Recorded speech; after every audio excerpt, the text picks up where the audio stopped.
Hello everyone. In this video, we're going to be simplifying a rational expression.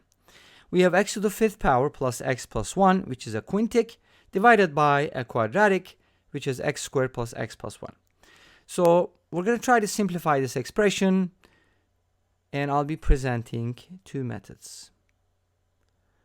Now, we don't know yet, let's pretend that I don't as well, that the answer is going to be a polynomial. So there might be a remainder, right?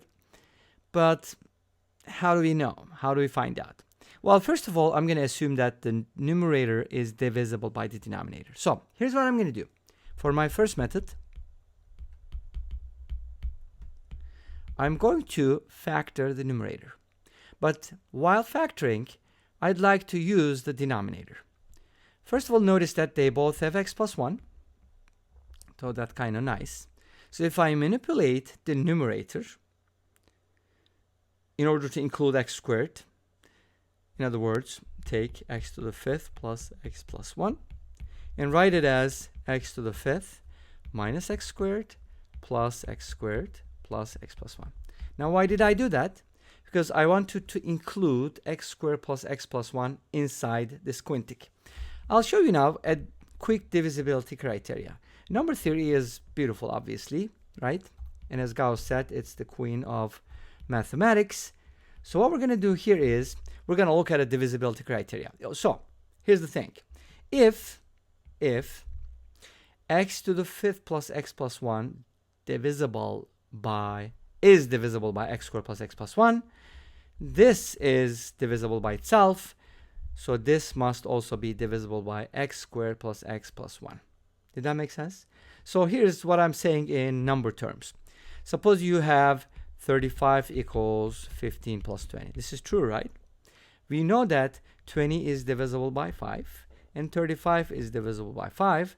That implies that 15 is also divisible by 5. Otherwise, if you replace 15 by a number that's not a multiple of 5, obviously this equation is going to be false. Make sense? Hopefully it does. So this is what we're going to do. We're going to factor this expression to prove that this is indeed divisible by x squared plus x plus 1. So here's what I have. X to the fifth plus x plus 1 equals x to the fifth minus x squared. So I'm going to take out an x squared. That's going to give me x cubed minus 1. And then x squared plus x plus 1 is just going to stay like this for now. X cubed minus 1, I hope you know this, is called difference of two cubes. Let me write the formula here real quick.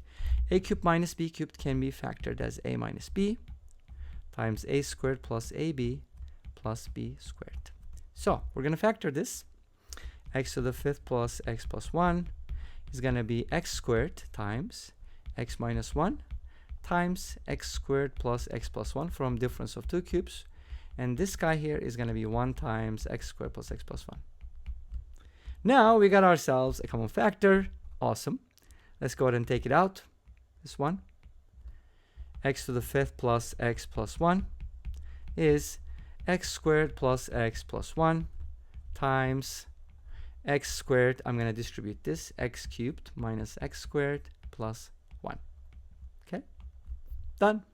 What was I trying to do? I was trying to simplify x to the fifth plus x plus 1 divided by x squared plus x plus 1. Now the numerator is factored and the denominator is one of the factors. Therefore, this thing simplifies and we end up with x cubed minus x squared plus 1. So that's the answer. So in other words, the simplest form is going to be a cubic, which is expected, right? In this form. Can this be factored? I don't think so, but that's the answer. We don't care if it's factorable. Okay, so that kind of brings us to the end of the first method. So here's what we're going to do. Pretend you don't know that it's factorable. Let's just divide. So second method uses long division because it takes such a long time to divide. So we're going to divide x to the fifth plus x plus 1 by x squared plus x plus 1. But we're going to write it this way. X squared plus x plus 1 is the divisor. We're going to write it on the left, and the dividend on the right. Okay, some countries will do it differently. They're going to reverse the order. It doesn't matter. Same idea. X squared must be divided into x to the 5th first. So the question is, x squared goes into x to the 5th how many times? That's what we got to find out first. And it's x cubed times. And when you multiply x cubed by x squared, you get x to the 5th, which is good. But we have to distribute over the whole thing.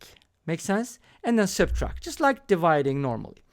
So this gives us x to the 5th plus x to the 4th plus x cubed. And then we have to negate the second fraction. So we kind of have to change the sign, and change the sign. If you want, you can write over the plus, but it's not going to look like a minus sign, so we kind of have to negate. You could also erase and change it. Either way is fine. However you feel comfortable. X to the 5th cancels out. Negative x to the 4th is the highest term. Negative x cubed is the second. And then we have a plus sign, and we have plus 1. 4 terms, but don't worry about it. We'll bring the 1 down one more time.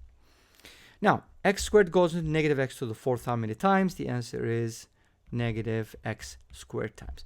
So think about it. Like the question is, what should I multiply x squared by to get negative x to the 4th?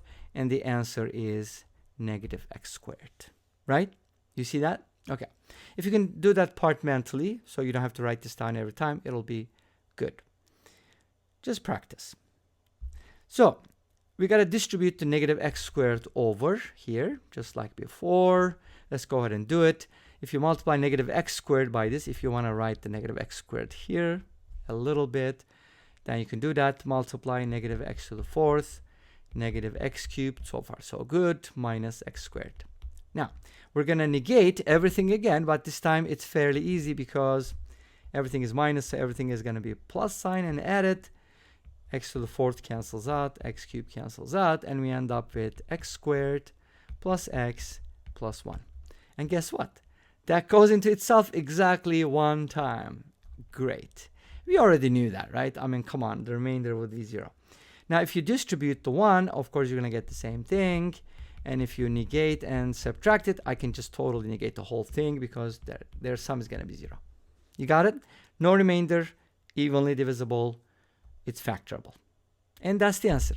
So the quotient will be the answer. So let's write down our answer in the nicer form. This divided by that is going to give us x cubed minus x squared plus 1. Awesome. That's going to be the answer. Now, is there a third way to do it? You'll let me know. Probably there is. But remember that these expressions are special, and I made a few other videos. You can go ahead and check them out as well. They should give you a good idea how to factor these things because they are usually related to the cube roots of 1 or cube roots of negative 1. Think about it. And this brings us to the end of this video. Thank you for watching. I hope you enjoyed it. Please let me know. Don't forget to comment, like, and subscribe. I'll see you next time with another video. Until then, be safe, take care, and bye-bye.